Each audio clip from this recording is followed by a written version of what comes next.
So now that you've read that piece by Seth, you know that sometimes it's difficult for some businesses to figure out what is their brand.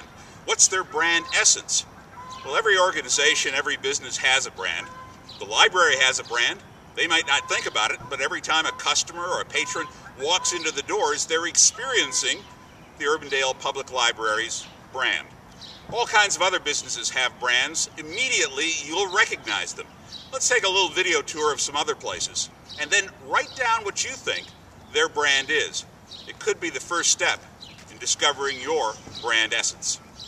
For example, McDonald's has a brand.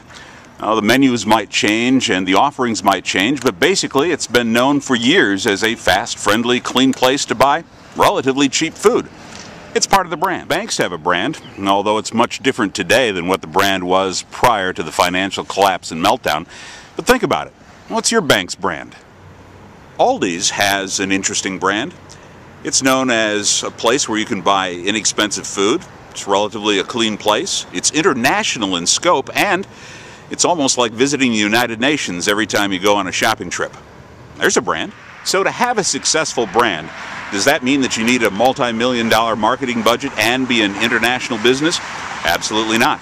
This is the Urban Grill, a family-owned restaurant in Des Moines. Great food, great prices, a fabulous place to meet business clients and friends. No amount of money can buy you that. So there you have it. A little video walk-around on branding. Everybody's got one. Convenience stores, petrochemical companies, banks. It's all around us and it's very pervasive. If you don't know what the essence of your brand is, these are some of the places that you might start to think about. What's your customer experience? How are people greeted when they're on the telephone with you? What goes on when you communicate with customers either electronically or in person? What are your salespeople like? What kind of an attitude does your company have? It's all part of your brand. Discovering the essence of your brand really isn't very difficult. You'll just take some time to sit down and think. Thanks for joining us.